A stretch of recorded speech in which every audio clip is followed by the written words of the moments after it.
Your optimism is an act, right? And it may be an act. We've all heard fake it till you make it. Yeah, I am acting like this in this present moment. I am practicing this in the present moment because this is where I want to be. This is how I want to feel.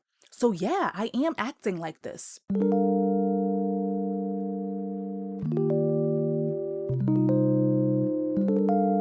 Hey everybody, welcome back to the Autopilot to Wake podcast. My name is Anya Capri and I'm your host, baby. Okay, so thank you for being here.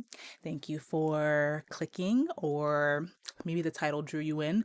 But today we are going to be talking about feeling bad for feeling good and how your joy is actually contagious. I feel like this is necessary right now, especially with everything happening in the world. I have heard many a time that the world feels as though it's on fire.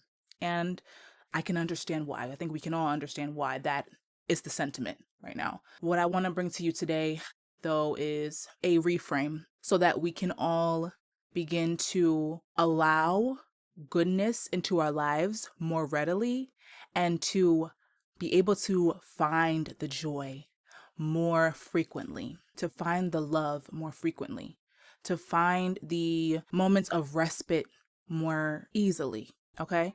So I want to start by saying that this specific topic, I feel it goes hand in hand with choice. It goes hand in hand with our desire to feel good, our desire to be okay with not being in struggle anymore, right?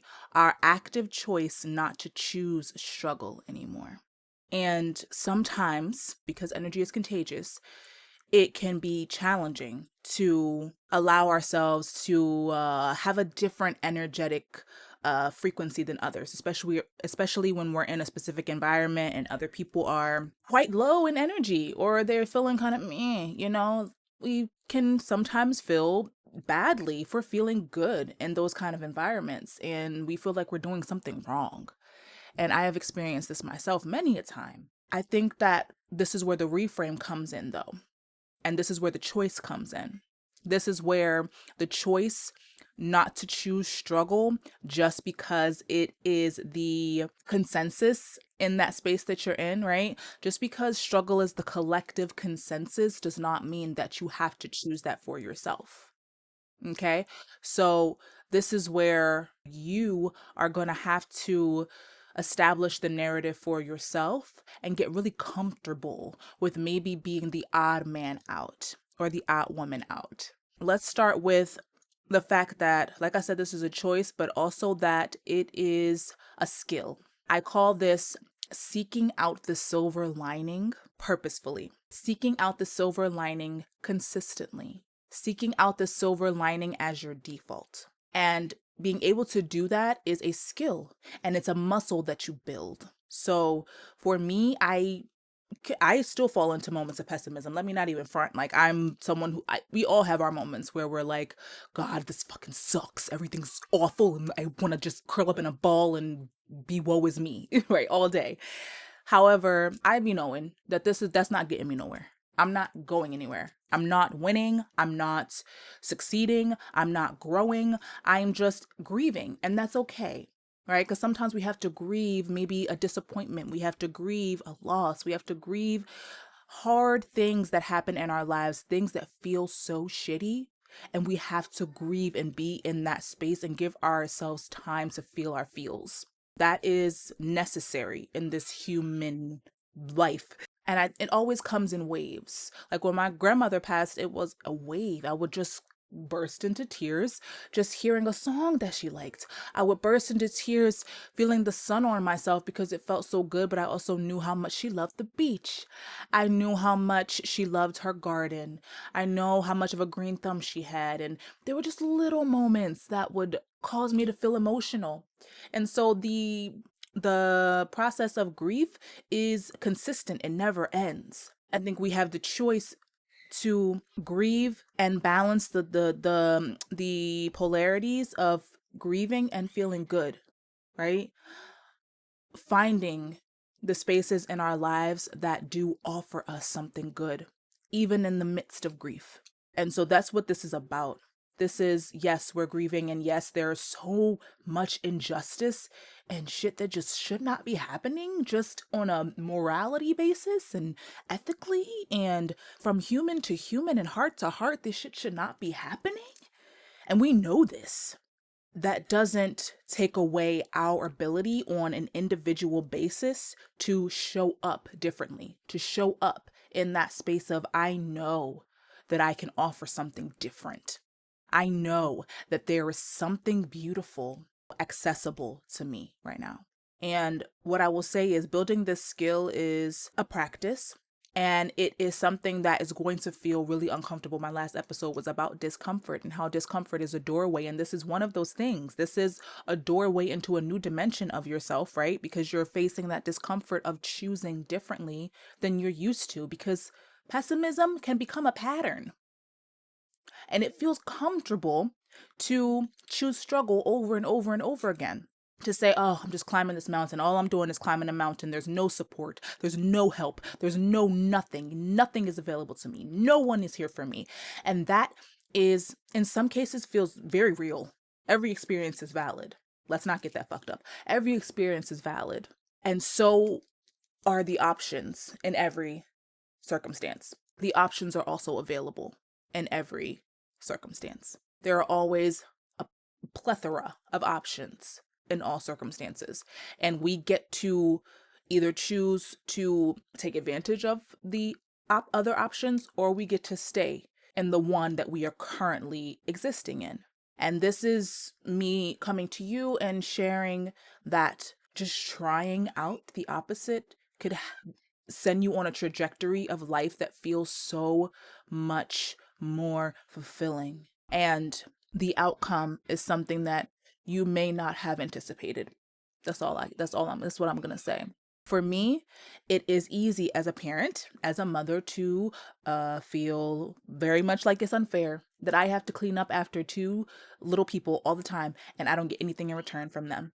I get cuddles and I get, kid love, and that's the only way that they can return the love. That's their love language, is just to love on me. They can't do deeds, right? They are 7 and 3. They can't do deeds the way that I can do deeds, right? And I don't want them to feel responsible for my happiness. That's a whole other topic for a whole other day, baby.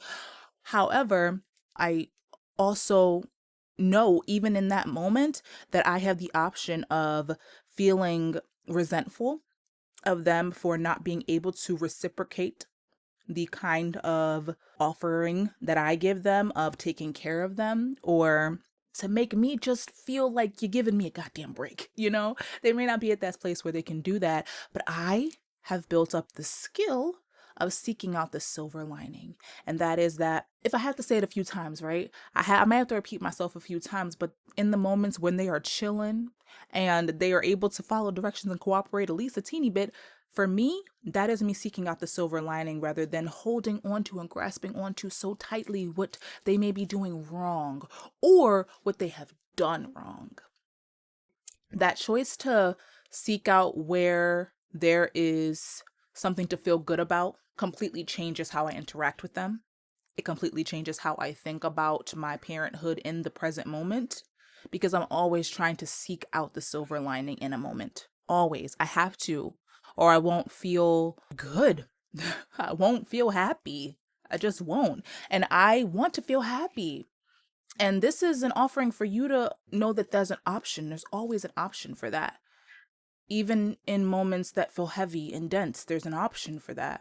So building the skill of seeking out the silver lining consistently and purposefully is something that you have to want. And it also requires for you to, like I said, be okay being the odd man out, and also being okay with people disagreeing with you, people maybe gaslighting you and trying to tell you, no, you're making up, that your optimism is an act, right? And it may be an act. We've all heard fake it till you make it. Yeah, I am acting like this in this present moment. I am practicing this in the present moment because this is where I want to be. This is how I want to feel. So yeah, I am acting like this in this present moment because I want to feel good. And there's nothing wrong with me wanting to feel good. I don't have to opt for sadness. I don't have to opt for struggle. I don't have to opt into the reality that I am helpless and that I am hopeless and that there's nothing beautiful or joyous about my life. I don't have to opt into that. And I want you to remember that. That's what this episode is about. I want you to remember and always know that you can come back to the space and occupy the space of seeking out that silver lining and filling the gap between what you want, right? And where you are now. Maybe your reality doesn't look exactly like you want it to look. And one of the practices that I have been putting into place that's really been supporting me has been filling the gap with something good, filling the gap with good things. And this looks like, for me, wanting to build a soul service that I offer to people and not quite being there yet, and also not knowing where it's going to go. And because it's an unknown space, the outcome is unknown, it's very easy to fill the gap between the present and that future desire with pessimism and fear and anxiety. However, I have to consciously choose to fill the gap with something good. I have to fill it with good thoughts. I have to fill it with optimism. I have to fill it with good experiences, good people, right? I have to fill it with things that make me feel hopeful. And that is something that's one of the practices that I've been putting into place because it has been instrumental in me being able to approach the unknown with a lot more optimism, approach the unknown with a lot more excitement. You can seek out the silver lining consistently on purpose, and that joy will be contagious, whether people want it to be or not. And sometimes they will fight it tooth and nail, and they will be like, no, you're not changing my mind, because struggle and sadness and pessimism feels so good when you want to experience a sense of validation, when you want to be validated in your feelings. Being there feels a lot more aligned with that sense of, yeah, I knew I was right. This is unfair. This shouldn't be this way. And it can feel wrong to not practice that perspective, especially when that's how you grew up. That's what you grew up around. It can feel wrong. It can feel like you are doing something to harm other people, but you're doing that to help yourself. And if you are a parent, if you are a caregiver, you are doing that to help your children, the little ones that you are looking after. They need to see that example. They need to see someone in the space who is able to seek out the silver lining. And then as they watch you do it, they will build the skill as you model it. And so it's not just for you. And if your joy is not contagious to the other adults in the room, it's definitely going to be contagious to the little people that are in your life. So that was this episode. Please do let me know how it is practicing the filling the gap with the good stuff. Let me know how that works for you. And I'll be putting up a more still image of this on Instagram so that you can see this and maybe snapshot it and take that and save it to your phone so that you can look at it or whatever. But that practice has been really, really supportive, and I wanted to offer that to y'all. Thank you for watching. Thank you for being here, and I will see you in my next one. And don't forget that you do not have to feel bad for feeling good. Okay? Bye.